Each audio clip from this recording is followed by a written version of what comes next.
Hey, what's going on, guys? Today I have something really cool that I haven't seen anywhere else on YouTube. There's a couple of videos on it that are a little old, but I don't think it has as much attention as it needs. Now, I was reading up about God's number. Now, this is the number that they gave to the Rubik's Cube, which is basically the lowest number of moves that it would take to put a Rubik's Cube back into its solved state from any given scramble, which is 20. It takes just 20 moves from any given scramble, well, at most 20 moves, as the most efficient method, to return any cube back into its solved state.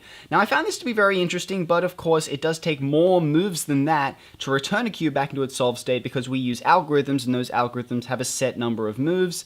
So usually it would be like... well, actually, I don't know how many moves it would take on average. If someone can let me know what that is, let me know in the comment section below. I'd really be interested in hearing about that.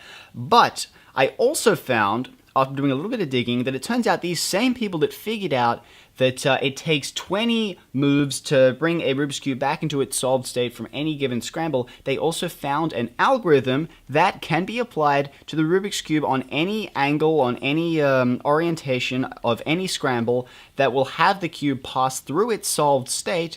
They have some statistics. Apparently, it's not always the case. It might be like 75% of the time. But the cube will pass through its solved state whilst completing this algorithm. So here's the algorithm here. I actually wrote it down. So I had to put a grid there so I could actually follow it because it was kind of getting jumbled up. So we have L, R2, B, L prime, R, U2, F2, L, B, D, U2, B, L prime, R2, B2, L prime, D2, U, L prime, B2, U2, R2, B, D2. Long algorithm, 25 steps long, but this algorithm, if applied to any scrambled cube on any axis or any orientation, it will turn the cube back into its solved state. So let's give it a try. So I got a cube here. I'm just going to give it a scramble because I don't have a scrambler here right now. And I think that should be good enough. Alright, so let's just give this a try and see where it ends up. Okay, so let's try the algorithm. So let's do L, R2, B, L prime, R, U2, F2, L, B, D, U2, B, L prime, R2, B2, L prime, D2, U, L prime, B2, U2, R2, B, D2. And there you have it, back into its solved state, which I think is rather interesting. I've been messing around with this all night, and I was pretty surprised to see that it actually works.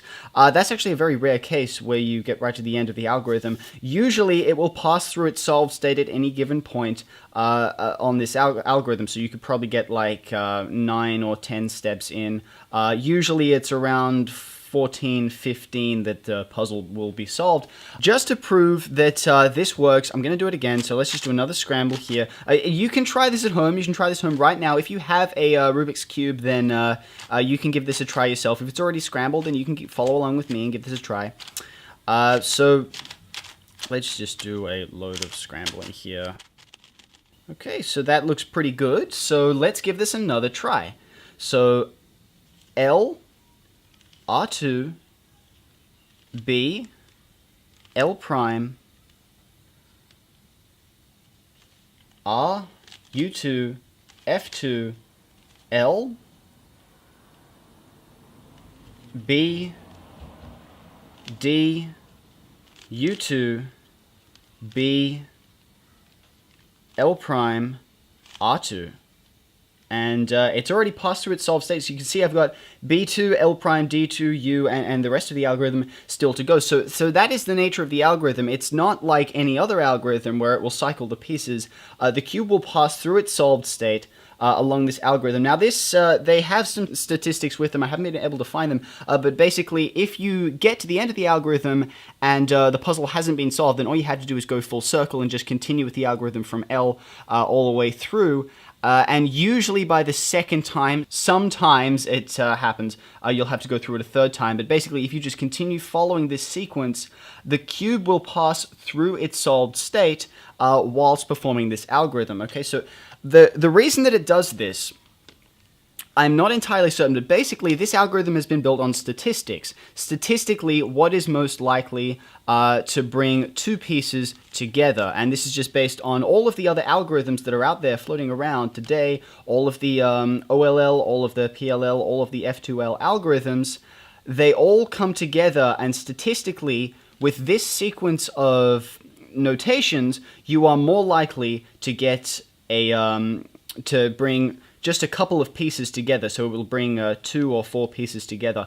And the reason that it solves the puzzle is because at some point in this process, these clusters of pieces will line up into their solved state, which I think is rather interesting. Now, I don't understand the entirety of it. If you understand this more than I do, then please provide a detailed explanation below, because I am not, set up for explaining this kind of stuff. I don't have my head kind of wrapped around it. But anyways, hope you guys found this video informative. Give this a try for yourselves. Thank you guys for watching, and I'll see you all next time.